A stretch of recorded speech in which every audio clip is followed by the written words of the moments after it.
guys, dito naman tayo sa mga bariyang binibili natin ng mahal. Ito guys, bago tayo magsimula, huwag nyo kalimutan mag-subscribe para lagi tayong updated sa susunod kong video. Maraming salamat. At ito guys, umpisa na natin.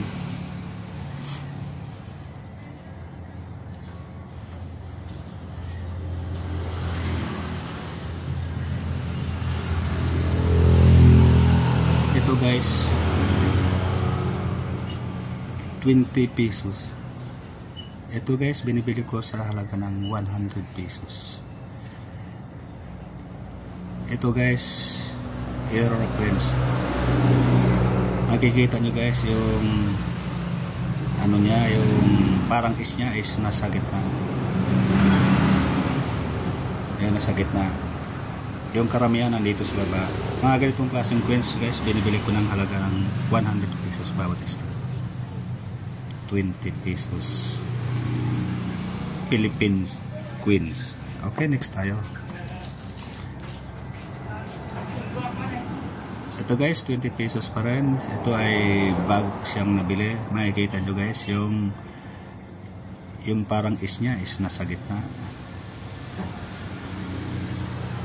100 pesos sa bawat isa. Sa mayroong ganito, pwede kayong mag-comment sa baba. At ito, tapakita ko sa inyo yung 20 pesos na yung parang is niya is nasa baba. Nakikita nyo guys. Ganito ang marami talaga siya. Halos lahat ganito ang pagkagawa. Pero yung nandito sa gitna, yun kakaunti lang. Kaya yun po ay ating binibili sa halagang 100 pesos. Siya nga pala, shout out sa Luzon, Visayas, Mindanao. Mabuhay tayong lahat. At ito guys, dito na tayo sa pera ng United States. Ito guys, 1 sen, 1 penny. Ito guys, 1940. Ganito guys, binibili natin sa halaga ng 800 pesos bawat isa. 1 sen. Basta maganda ang kondisyon. Ito guys, gawa sa copper. 1940. Pag ganitong kondisyon guys, medyo pudpud na siya at marami na siyang ano. Ito guys, nakakalaga lang 200 pesos o 300. Okay, next tayo. Dito naman tayo sa 1943. Ito guys, 1943.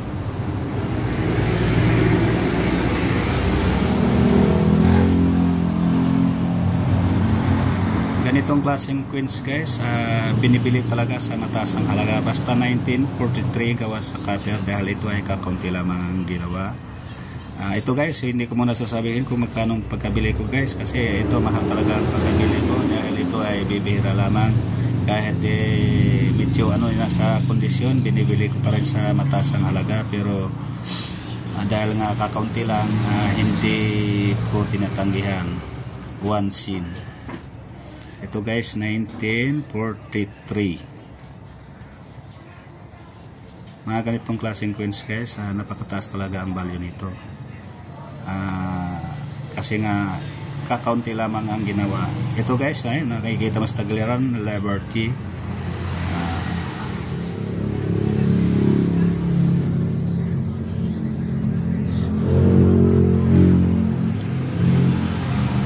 Sen, United States of America. Ito guys, gawa sa copper. Pag mayroon man kayong ganito, mag-comment lang kayo. Kung malapit kayo dito sa aking Sual, Pangasinan, pwede ko kayong puntahan. Pwede rin kayong pumunta sa basta genuine ang hawak nyo, ayun po ay hindi ko tinatanggihan. Lalong lalo sa mga queens na gawa sa silver, yun po, kahit bago, yun po ay ating binibili. Okay, next tayo. Dito naman tayo sa pera ng China. Ito guys, 1914. 1 yuan.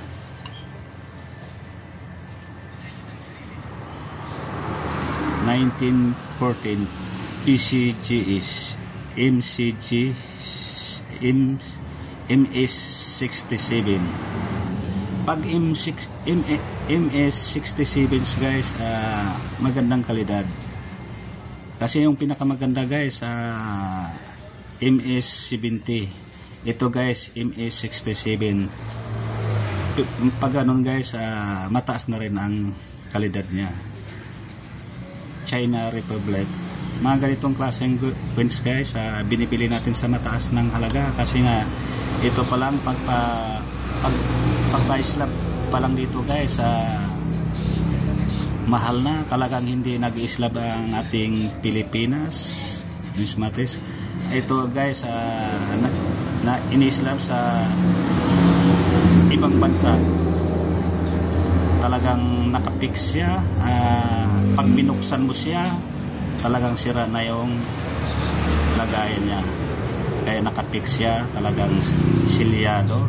Hindi kagaya na magawa natin dito na naka-slab is pag tinanggal mo natatanggal. Ito guys, nakapix siya talagang para hindi siya mapalitan ng iba. Ito guys, talagang doon ini-slab sa ibang bansa pag ganitong PCGs. At saka pag tingnan mo guys, makinta talaga maano talaga pag mga ganun guys.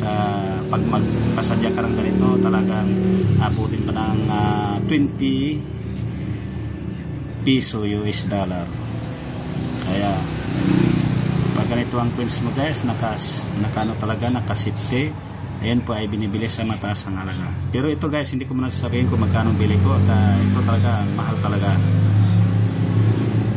1914 PCG is MS67. Sa mga tuwid, mataas ang kalidad. Kasi yung pinakamataas guys, MS70. Ito MS67. Mataas na ang kalidad niya.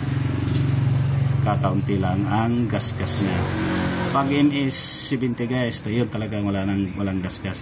Pag ganito na MS67, may gasgas kaunti, pero mataas na rin ang kalidad. PCG is China Republic.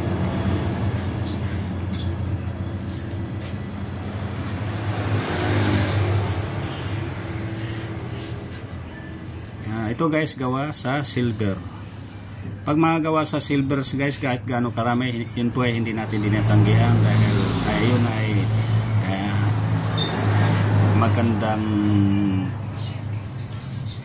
magandang pang business, parang business mo na rin pag marami kang mga queens na naipon na mga silver, dahil yun po ay tumataas hindi lang buwan na araw-araw. Kaya pag mga kahit bago man siya o basta silver, yun po ay ating binibili pa rin. Lalo pag kayo mga antique talaga, yun ay may presyo talaga siya, lalo pagka kaunti ang ginagawa. Okay, natapos na rin ang ating video. Shout out sa Palawan, Puerto Princesa.